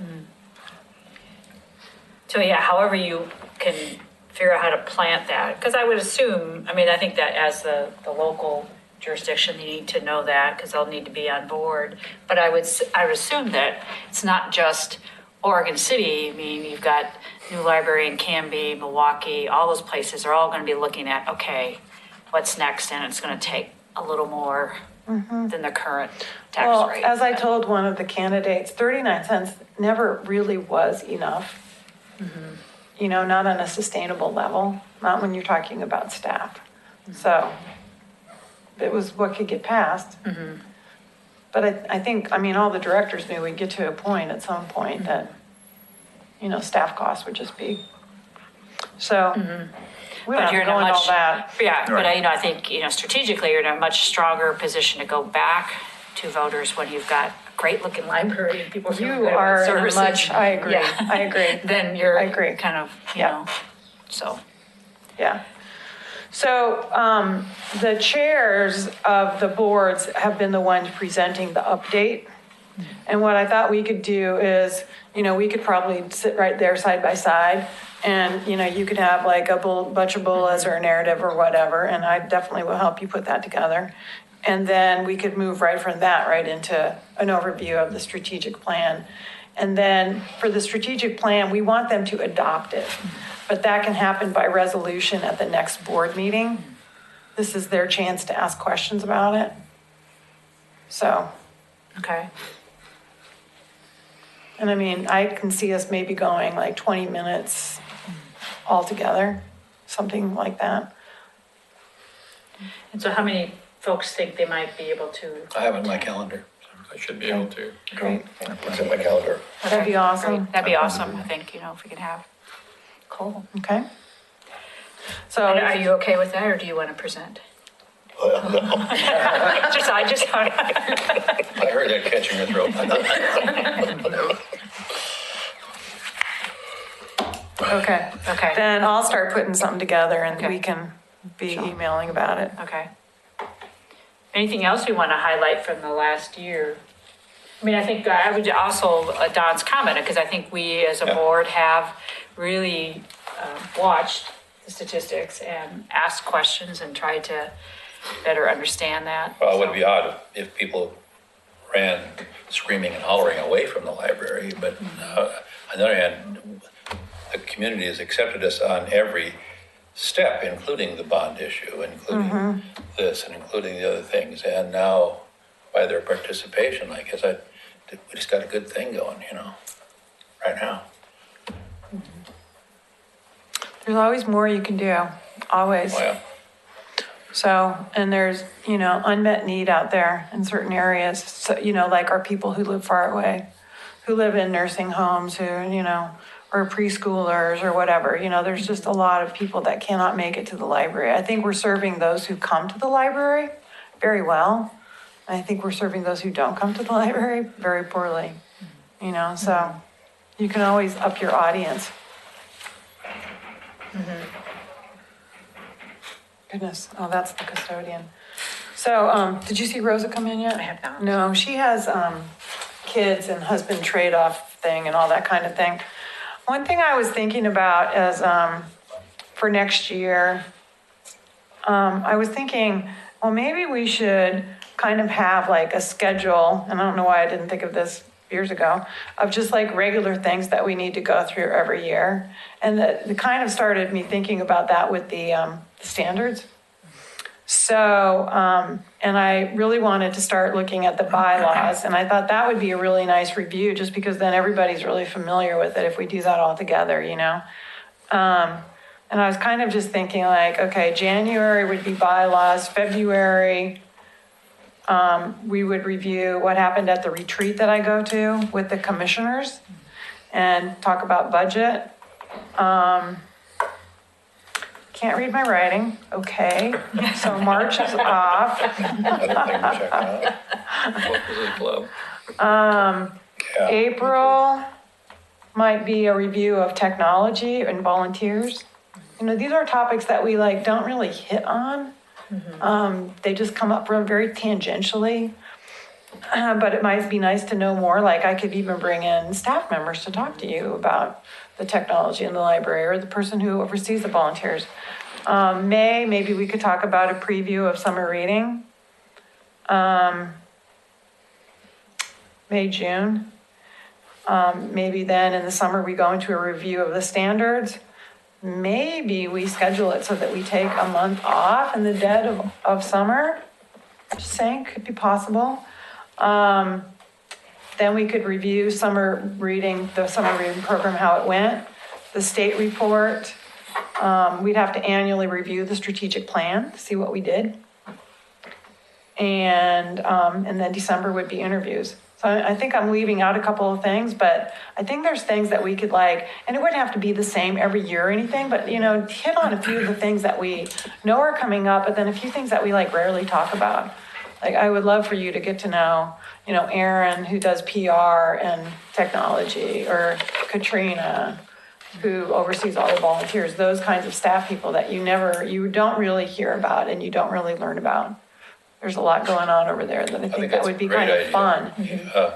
I've been noticing in the feeds that's coming through, like just on Facebook, from the library, like I said, they're younger, they're more hip, they're kind of fun, and they're kind of doing some things. And I was wondering how many hits they're getting and all that, but I don't hear that. But I like what's going on there, because it isn't just information; it's information with a little kick to it. I like it.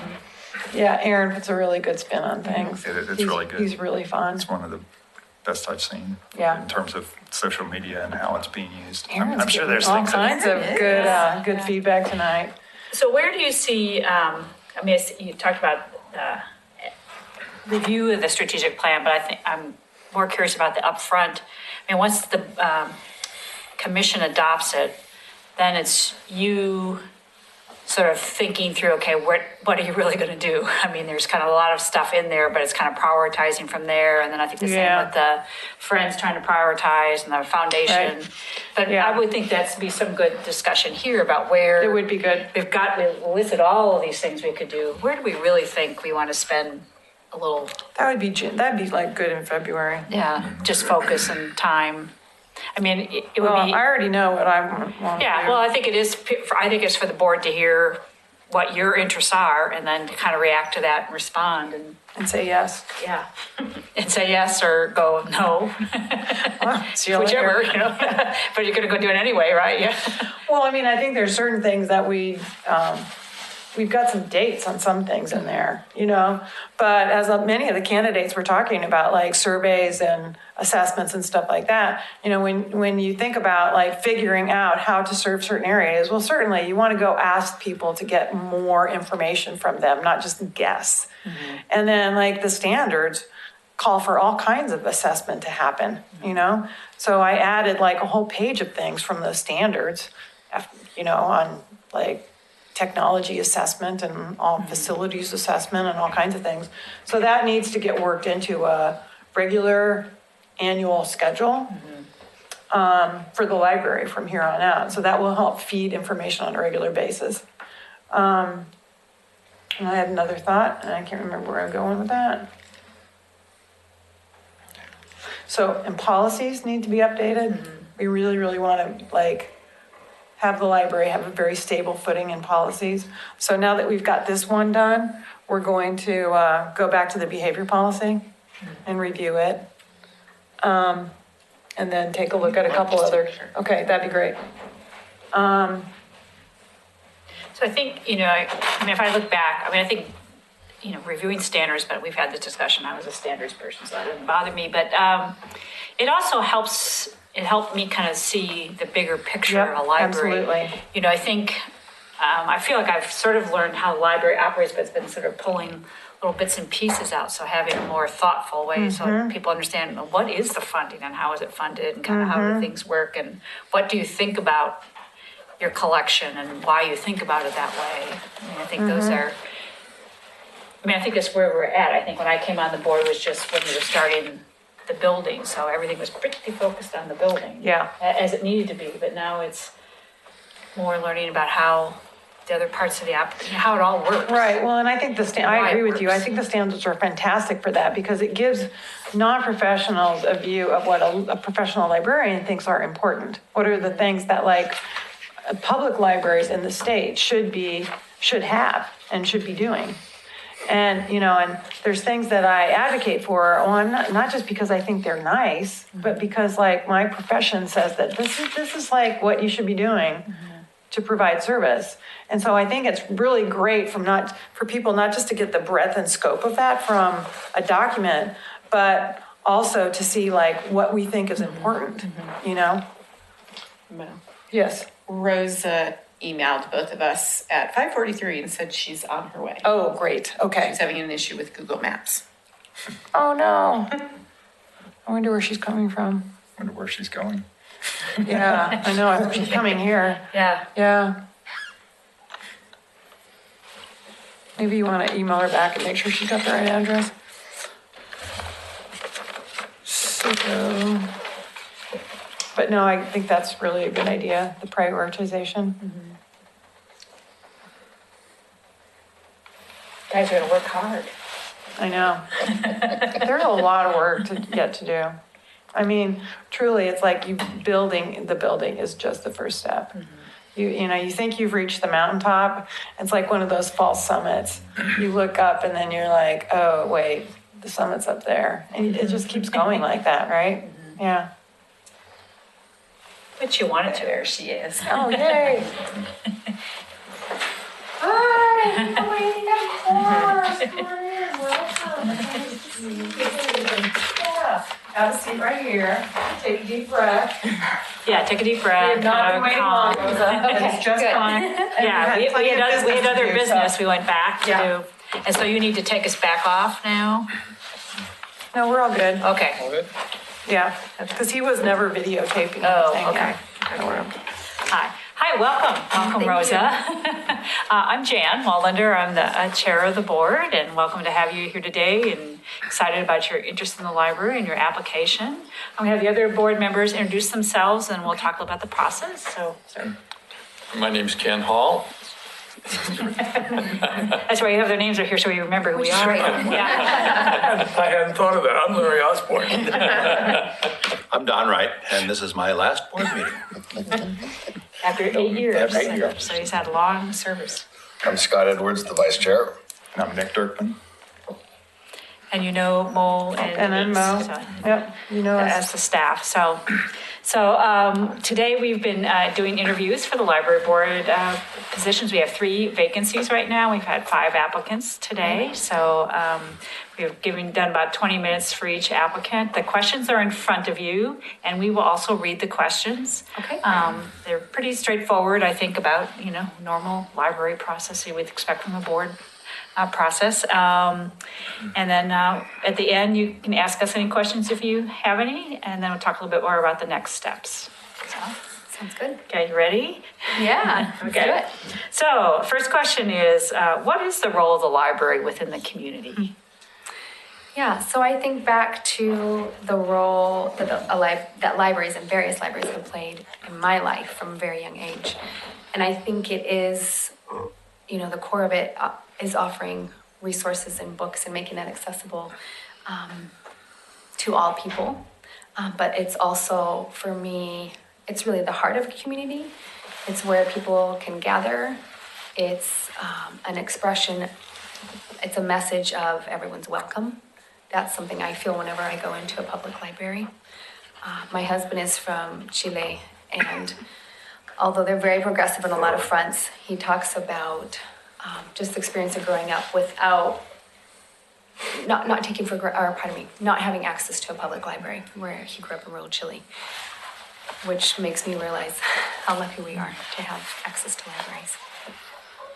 And then I think, as someone who has a lot of friends who are undocumented, I think in this current social political climate, the role of the library is really, again, really just,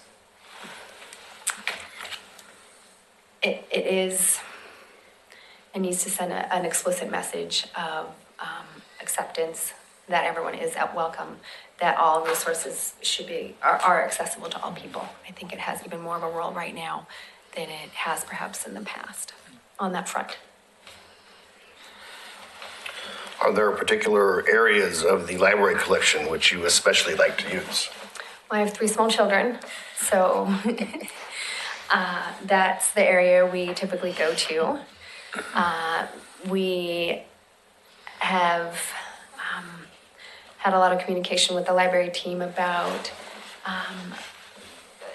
the diversity books, and they've already have done an incredible job on that front. And so it's really wonderful to go in as a bilingual family and say, hey, I'm thinking about this book. And they already have it on the list, right? They're already one step ahead on that front, or we'll have a conversation.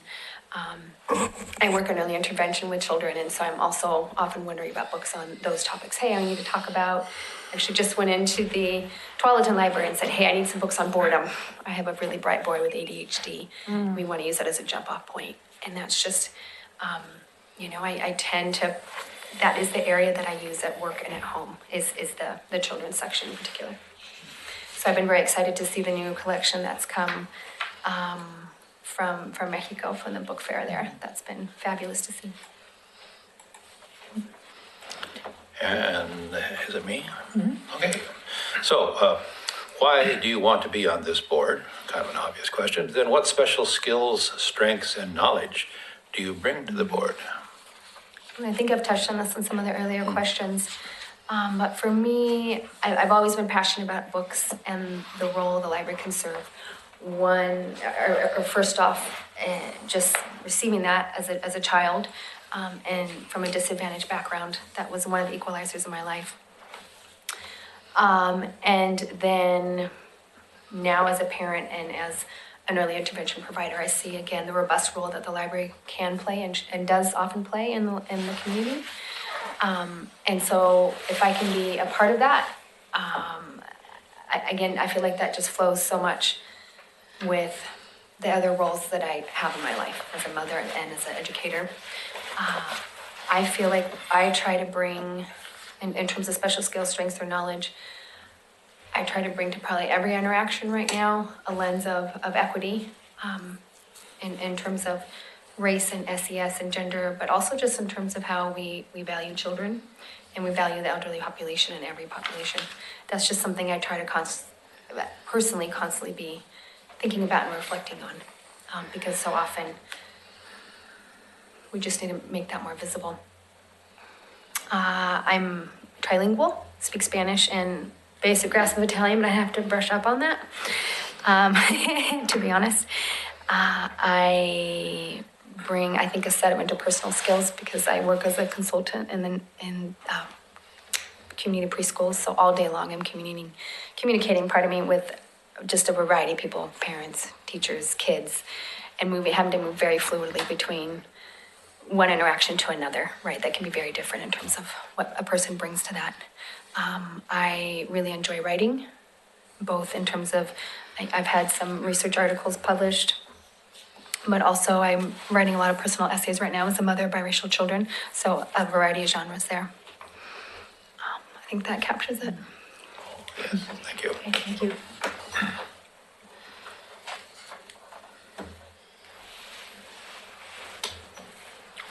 The new building has been in place now for about 2 years, and we're working on a strategic plan. What services do you think should be included to best serve our entire service area?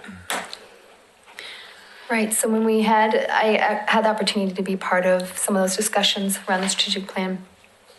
And something that I think a number of us identified was, how are these services equally accessible to our rural patrons?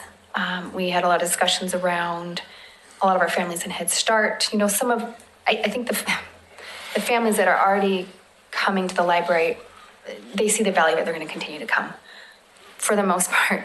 So for me, the focus would really be on how can we draw in and make accessible the library to people who aren't already coming? What are the barriers? I spoke to a friend from El Salvador a couple of days back about going to the library, and I am going to go with him the next couple of weeks. We've been planning to for a little while, and she talks about, I just really want to go, but I'm not sure if I'll find someone who speaks my language. I don't know what I need to bring in terms of identification that they're going to recognize as valid. And I don't know what to do if my child accrues a lot of fines, right? Like these are the themes that I hear from people in the immigrant community often. And so again, I think about, in terms of geography, terms of people, sort of SES race language. What can we do and how can we be creative to make sure that those are accessible? And we've had, obviously, other people are also thinking about this. We had some good discussions about that in the strategic plan meeting.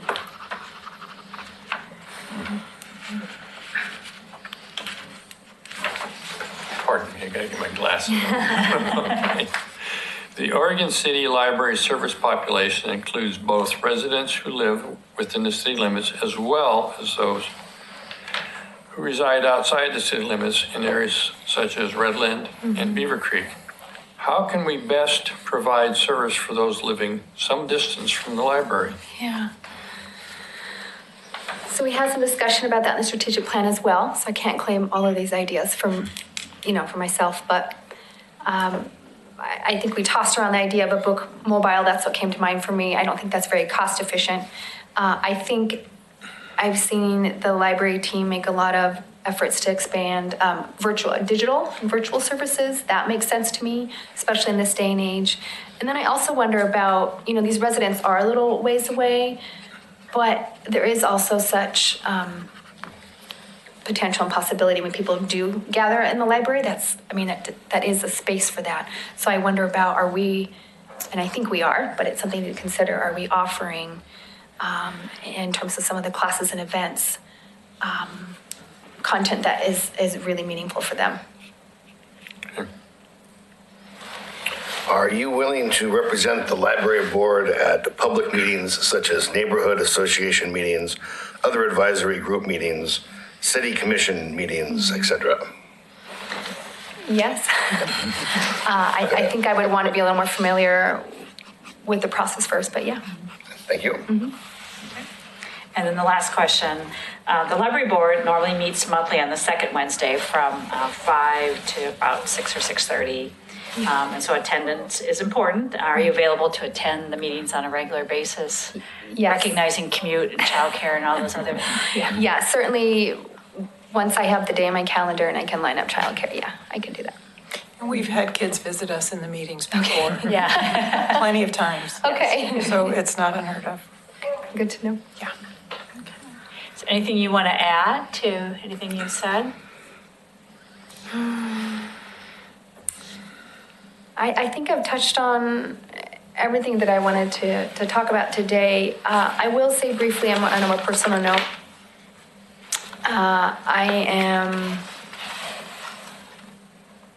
my oldest son is 7, and I have dyslexia, or a reading disability similar to that. And my oldest son is in the process of being evaluated as well to see if he also has a learning difference. And as I'm kind of thinking through this and processing as a mother, I've been thinking a lot about it and writing about it. And what I've really come down to, when I talk to him about is, what really matters with reading and writing is stories. That's what matters, right? And that's what matters to us as humans. And that's, I guess, really what I come down to when I think about the library, right? There's stories in terms of human interactions, and there's just the power of stories in a book. And that's something that I really strongly believe in. It's something I practice as an educator and as a parent. And I just think it's incredibly valuable for our community. Yeah. Great. Do you have any questions for us?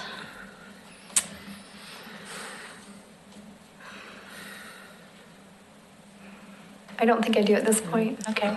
Yeah. So the steps from here is, like I said, we did interviews today of the 5 candidates. We have 3 positions open.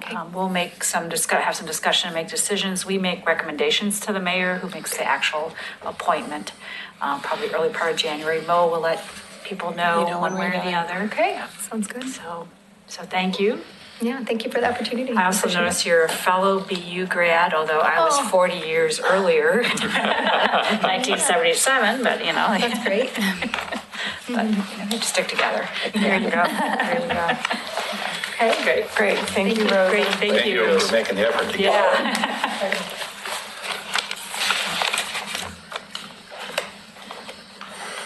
You didn't ask her question. She brought it up herself. She answered it herself. Figured she would. Yeah. No, I had trouble hearing her, frankly. Yeah. Well, she talks rapidly and very softly. Yeah. And, that makes it difficult for I us. don't think that has anything People to of do with the certain size of her heart, though. I think she's got a huge heart. Maturity, that's it. I see a real tiger there. Yeah. I wanted to ask more about books related to early intervention in kids with disabilities. I wanted to ask about her friends who are afraid to come to the library to give their name because. Doesn't surprise me at all. Yeah. Well, you know, I hadn't thought about it. I mean, particularly in this era, are we still on recording Yes. something that? We have to be recorded for our conversation. Okay. Hold on that. It was split half. Yeah. Well, I think it is a good, I'll say it, I mean, I think it is, I think we forget, for some people, it's scary to give your name and wonder about what documents you'll need to be able to get a library card and how those things will play out. And in the current climate, it's a little scarier than it has been in the past. So it's a good reminder. So, we have, so I guess the way we need to think about this is with the positions that we have two positions for somebody outside of the Oregon City limits and one position for somebody within Oregon City. And so we only had 2 candidates who are outside the city limits. That would be Cynthia Andrews and Rosa Walker. And so maybe the easiest one, we'll start there and I mean, we still have to decide that, yes, we want them and make a recommendation because you can decide that neither of them were worthy and we don't want to forward either name, so. I was impressed with both of those candidates. Yep. I mean, Yes. whether they lived outside the city or not, they were Yeah. good. Yep, I thought a lot of I agree. potential there. Yeah. I thought it was good to have some people, it is not appropriate, but younger blood. And people who have are trying to raise families, they understand Yeah. what families need. I don't anymore. It's been a long time. I think what Rosa brought tonight and what the potential is tremendous. I think it's other people have talked about it, but she's lived some of it.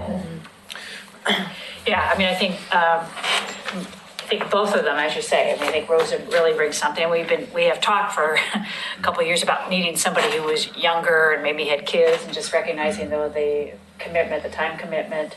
I jokingly said to my husband, I'm just hoping for somebody under 65. You know, we have Scott. I don't know exactly where you are, Nick, but I'm guessing on these guys and where I am. So it's nice to have somebody. The other thing with Rosa is the fact that she's participated in the strategic planning process. I mean, I think that's really powerful, and I'm sure she obviously was very engaged. Well, and one of the reasons she was invited to participate in the strategic planning was because she had had so many conversations with the Youth Services librarian, Barrett Miller, about collections and stuff like that. And Barrett enjoyed those conversations so much. She really contributed already to the library just through those conversations, you know? So, yeah. And I don't think it's too biased to say, I think Cynthia also brings a great set of skills just from her professional, and she's very clear about her growing up and, you know, well, like she explained, the library is what opened her eyes and creating that opportunity. And I heard that in Rosa too. So I think a synergy there, even though generations different, but kind of the same experience of what the library has given to them and allowed them to grow and become who they are. And she has a great, you know, a lot of experience just managing stuff in the public sector. What do we actually do to put our imprimatur on the recommendation for appointment? Well, I think what we'll do is make a motion, and then that will get floated up to the mayor. Okay, I would like to move that we recommend appointment of these 2 people. The 2 people. For the out-of-city. Second. Second. So moved in multiple seconds to. Enthusiastically seconded. To forward the names or approve the names or whatever we're doing, forward the names of Rosa Walker and Cynthia Andrews as appointments for the out of Oregon City positions. All those in favor say aye. Aye. Any opposed? enthusiastic eyes, you know. Yeah, really. Yes, excellent. Okay, Thank you. so then the other is the three candidates, Doug DeHart, Janice, I just lost Janice's last name. Weinstock. Weinstock, and Carrie Linder for. Should remember that last name. Yeah, I think it would. For the only one position, that's an in-city position, so we have three candidates for this. I can start. Sure. I just, of the three candidates, if I were to rank them, I mean, I thought Carrie brought a lot to her experience, particularly with again, a different perspective because of her experience working with other jurisdictions, and that I think that's pretty strong in terms of from a board standpoint, unique characteristics. Doug, I mean, Doug had some I thought he brought really good ideas, which I wrote down. I was writing down ideas that they were bringing. That was sort of my note taking. And I felt that Janice was just not in the same category as those two candidates. Okay. Anybody else want to? I agree. I didn't think Janice gave enough punch, didn't she struggled with getting the words out, so I can't see her as representing us. Carrie, who was tremendous, she was my number one. And then Douglas was my number two. Yeah, that's the same order I came up with. The only thing that disturbed me really about Carrie was that she has a degree in marketing and advertising, and I'm hard of hearing, so I may have missed it, but I didn't hear her mention that aspect of her background at all, and I'm kind of surprised because I thought that would have been one of her strong points, and I see it as one of her strong points that we bring her on the board. Yeah, that's good. Well, she was probably thrown off by someone's question. That's right. That's where it would have been answered to.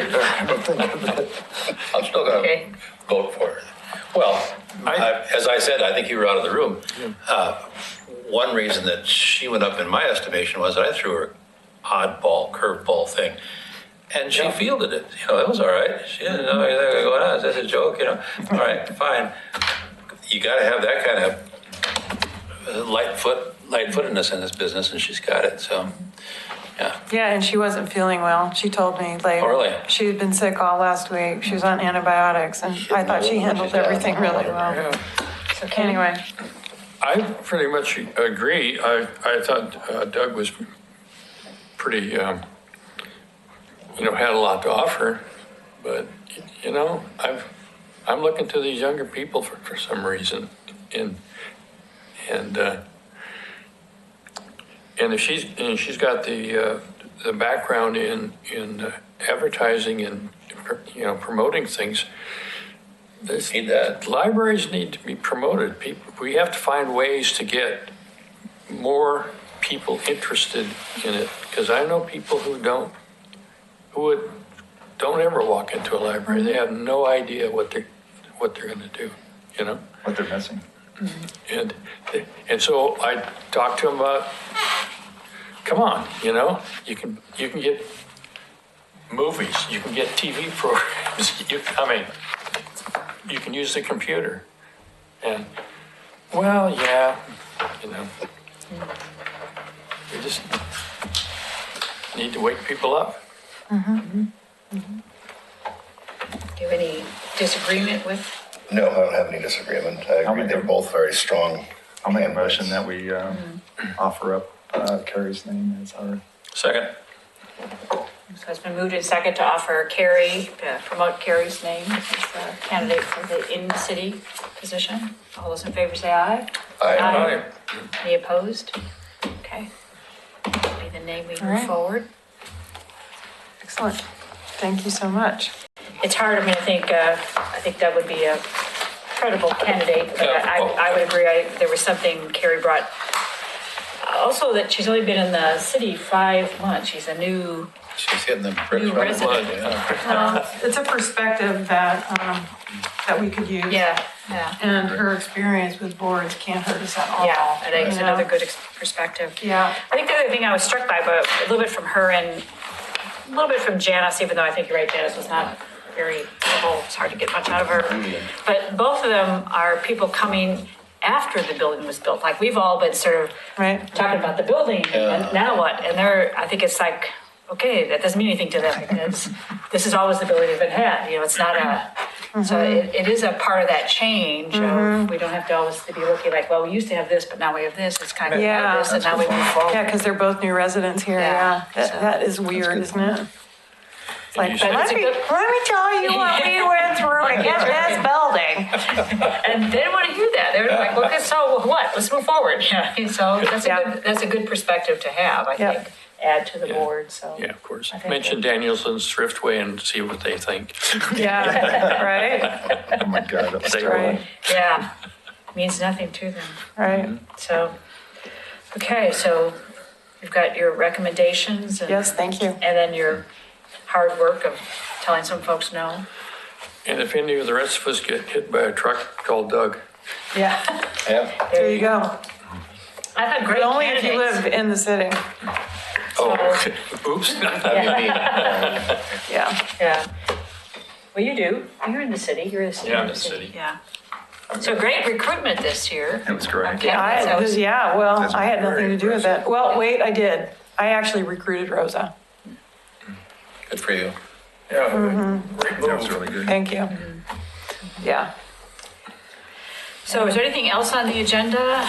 Jumped There's around. just one little thing. This is the at all the last statistics. meeting of this board for the year, so I have little presents for you. Just little, really, do not get excited. I mean, we love these things, but you know, it's the very first, only one has been given away, Read Local bag. That's right. Oh, Right. yay. Thank you. Does it have a Thank divider you. for bottles in it? Read local, not drink local.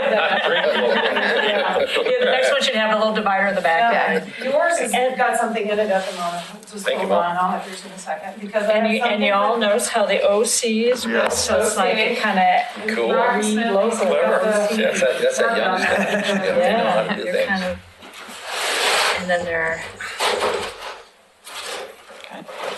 I'm gonna break all this. Okay. It's a box of All right, so here's yours. It's not fresh and new because you used it. So it's very special because I used it. Oh, okay. Yeah, it's like being signed. Here you go. Thank you very You're much. welcome. And then some people may already have one of these, but everybody needs at least one. To go with your bag, you get a matching mug. Oh, cool. Oh, wow. Thank you. And I hear that Thank you you. do not favor the dishwasher. Oh, and I have, okay, you sure? Okay, because I already have one. Yeah, you should have a matching Oh, wow, that's great. set for your partner who Okay. is like always accompanies you to wine things. I will You don't have a test dishwasher, whether so- it goes to the dishwasher. Okay, it's, yeah. I don't it's not wash supposed by to be. hand. And Yeah. I gave one of these away I have a already. dishwasher. Did you? All by It hand. was at the Friends Ron meeting. always said, we always Ah. Gave it to me, we have a then Swedish there wasn't dishwasher. enough, so I Oh, there you go. And then Jan and Dawn, I can't thank you enough. So what I'm gonna do is give you. I'll put that underneath my, This is your Yeah, we put prize this, that you get. well, you put that underneath our other library. Yeah. You know, Plaque. 8 years of service Eight, and 4 years of It's been service. I feel like it Sir, has, I can't thank you enough for all you've done for us. yeah, thank you, You've Don. really been on the journey.